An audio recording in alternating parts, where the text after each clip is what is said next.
41. Quand les lettrés supérieurs ont entendu parler du Tao, ils le pratiquent avec zèle. Quand les lettrés du second ordre ont entendu parler du Tao, tantôt ils le conservent, tantôt ils le perdent. Quand les lettrés inférieurs ont entendu parler du Tao, ils le tournent en dérision. S'ils ne le tournaient pas en dérision, ils ne mériteraient pas le nom de Tao. C'est pourquoi les anciens disaient « Celui qui a l'intelligence du Tao paraît enveloppé de ténèbres. Celui qui est avancé dans le Tao ressemble à un homme arriéré. Celui qui est à la hauteur du Tao ressemble à un homme vulgaire. L'homme d'une vertu supérieure est comme une vallée. L'homme d'une grande pureté est comme couvert d'opprobre. L'homme d'un mérite immense paraît frappé d'incapacité. L'homme d'une vertu solide semble dénué d'activité. L'homme simple est vrai, semble vil et dégradé. C'est un grand carré dont on ne voit pas les angles, un grand vase qui semble loin d'être achevé, une grande voix dont le son est imperceptible, une grande image dont on n'aperçoit point la forme. Le Tao se cache et personne ne peut le nommer. Il sait prêter et les conduire à la perfection.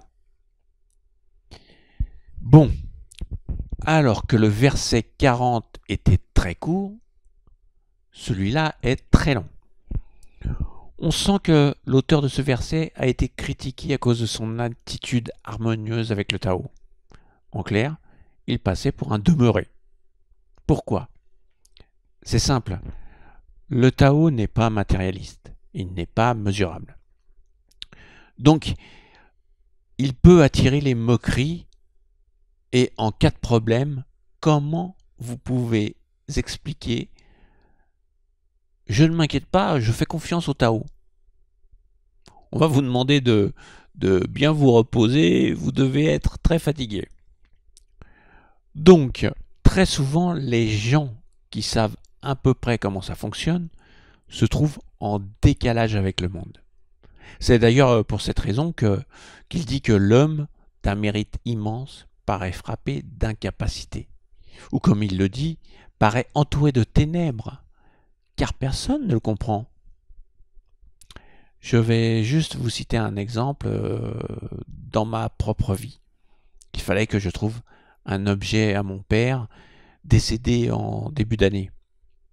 Mais souvent d'ailleurs, je refusais de chercher et perdre mon temps profitable à autre chose. Mais c'est quand même resté dans ma tête.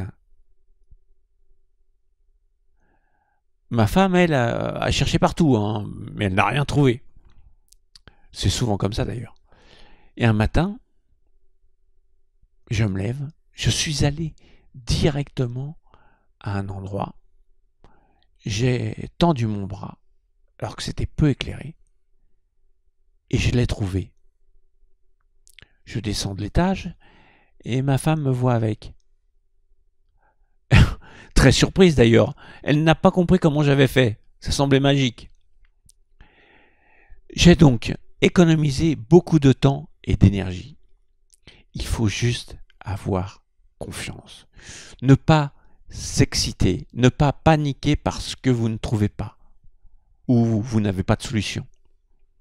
Car dans ces cas-là, vous vous éloignez du Tao. C'est les émotions qui prennent le dessus. Et là, quand justement les émotions prennent le dessus, les gens sont contents car vous êtes comme eux. Vous paniquez comme eux. Et justement, il ne faut pas être comme eux. Le plus difficile est vraiment de vivre avec ce quelque chose de plus, face à des gens qui ne croient que ce qu'ils voient. Et comme on n'est pas des sages zen, quelquefois on craque, on est humain. On se confronte à des gens dans une discussion qui ne comprennent pas. Alors ça énerve, on insiste et c'est l'escalade. On a tous connu ça. Donc j'ai envie de vous dire, concernant vos relations avec les autres, plus vous vous rapprochez du Tao, plus ça sera compliqué. Alors, vous pouvez même perdre des amis, hein. Et pourtant, votre vie en est facilitée quand même. C'est le paradoxe. Tout sera plus facile quand la majorité des gens sera connectée.